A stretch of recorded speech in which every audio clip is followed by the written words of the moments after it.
The Diary of a Missionary, the Skinwalker Encounters. Day 1. Arrival at the reservation. I arrived at the reservation today with my companion, Thomas. The land stretched endlessly, surrounded by thick woods that seemed to whisper in the wind. The locals weren't exactly welcoming. Their eyes were cautious, unreadable. We've been told we can't stay on the reservation itself, so we're in the trailer on the outskirts.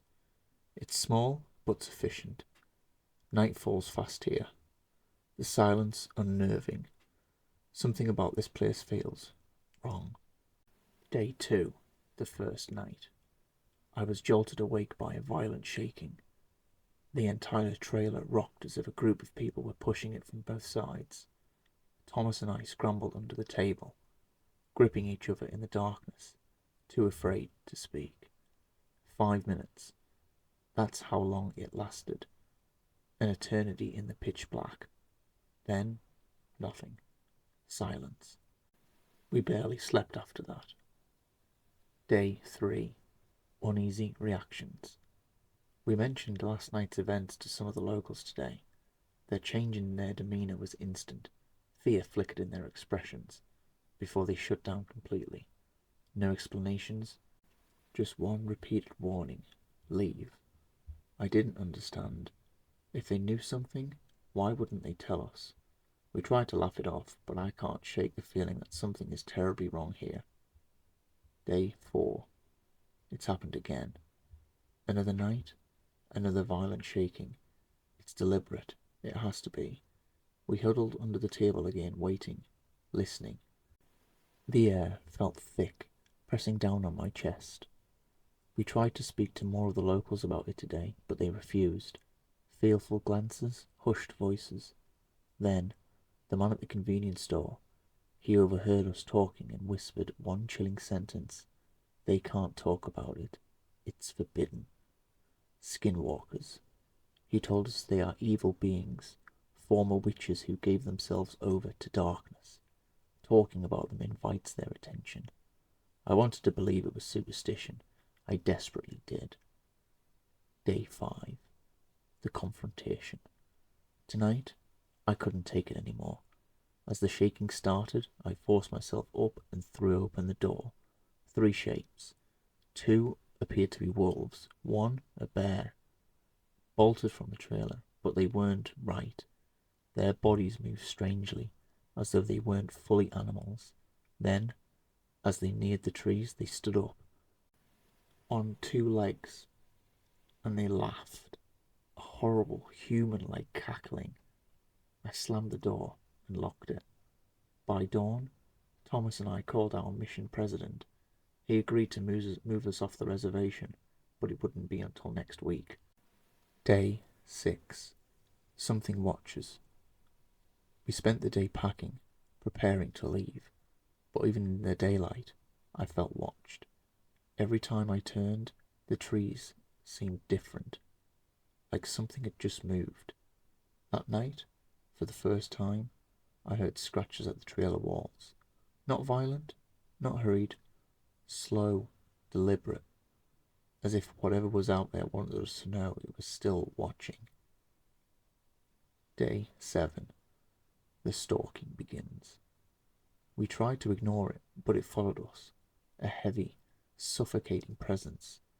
Footsteps outside the trailer. The smell of rot hanging in the air. Thomas swears he saw something looking through the window. 2 glowing eyes. Watching. Unblinking. I didn't see it, but I believe him. Day 8.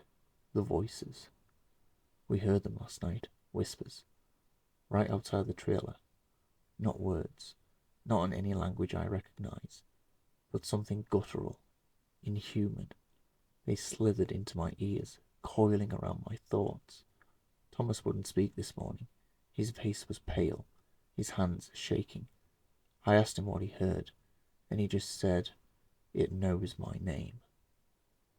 Day 9. The mocking. It's playing with us.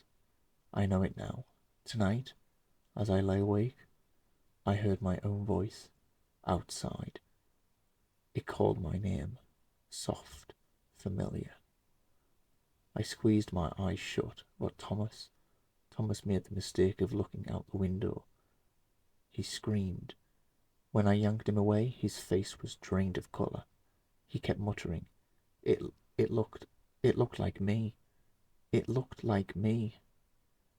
Day 10. The chase.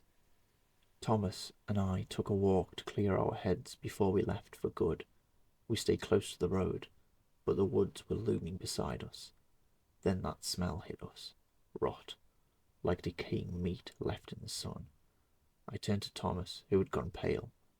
We need to go, he whispered. We started back. That's when we heard it. The crunching of footsteps in the dry leaves behind us. Heavy, stalking. We picked up the pace. The footsteps matched us. We broke into a run. And so did it. Just behind us, always just out of sight. When we reached the trailer, we flung the door shut and locked it. The scratching began again, more frantic this time, as though it was angry we had gotten away. Day 11. The final night. I barely slept. Every time I closed my eyes, I heard whispers. Not words, just hushed, guttural murmurs that seemed to come from just outside the trailer. At one point, I swear I saw a shadow outside the window, tall, unmoving. I refused to look again. By morning, I was done. We were gone before noon. Months later, the drive. For a year, nothing happened. I started to forget. Then Thomas was reassigned, and my new companion, Joseph, arrived.